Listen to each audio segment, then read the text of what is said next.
చూడండి, స్టవ్ వెలిగించుకొని పెనం పెట్టుకుంటున్నాను పెసరట్టు పోసుకోవడానికి. పెనం కాలిన తర్వాత పెసరట్టు వేసుకోవాలి. తెలుసుకోవాలంటే నీళ్ళు చల్లితే సుయ్యి అని సౌండ్ వస్తుంది. ఆ సౌండ్ వచ్చినప్పుడు మనము దోశ వేసుకోవాలి.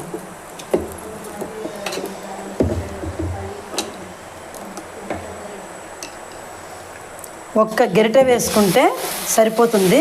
చూడండి, ఈ దోశను వెయ్యంగానే ఇలా తిప్పితే బాండీకి పెద్దగా వస్తుంది, పెనానికి పెద్దగా వస్తుంది. దీని మీద కాస్త ఆయిల్ వేసుకోవాలి.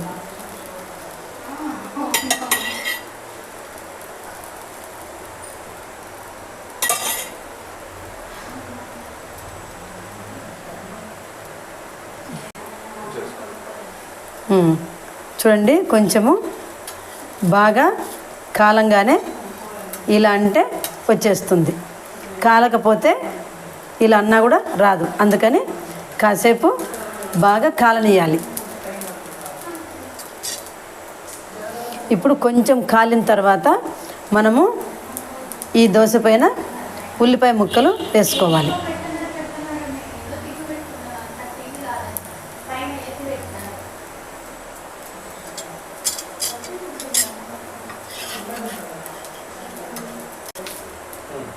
చూడండి, కొంచెము అల్లం ముక్కలు కూడా వేసుకోవచ్చు. కాకపోతే ఏంటంటే నేను చట్నీలో వేసానని చెప్పని ఇందులో వేయలేదు. చట్నీలో వేసినా కూడా ఇందులో కూడా వేసుకుంటే టేస్ట్ బాగా వస్తుంది. పచ్చిమిరపకాయలు కూడా వేసుకోవచ్చు. పచ్చిమిరపకాయలు, అల్లం ముక్కలు, ఉల్లిపాయలు 3 కలిపి వేసుకుంటే కూడా టేస్ట్ బాగానే ఉంటుంది. కానీ నేను ఉల్లిపాయలు మాత్రం వేసా.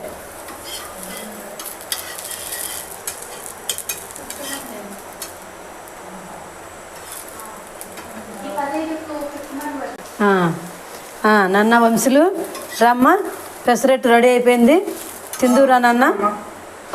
ప్లేట్ తీసుకో. అల్లం చట్నీ, పల్లీల చట్నీ వేసాను, తిన్నాన్న.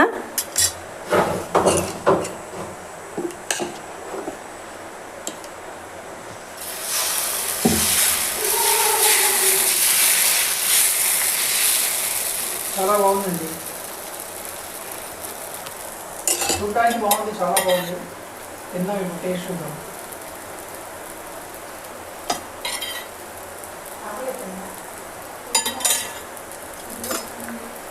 చాలా బాగుందండి, చాలా బాగుందమ్మా. ఓకే, తిన్నానా? నేను వేసిన తర్వాత తింటాలే.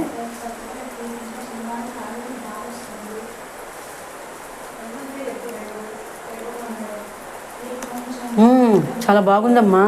కానీ ఉట్టి పల్లీల పచ్చడే పెట్టావు, 2 కలిపి పెడితే టేస్ట్ ఇంకా బాగుంటుంది నాన్న. అందుకనే 2 చట్నీలు చేసాం. మీరు ట్రై చేసి ఇది ఎలా ఉందో టేస్ట్ మీరు కామెంట్లో చెప్పండి.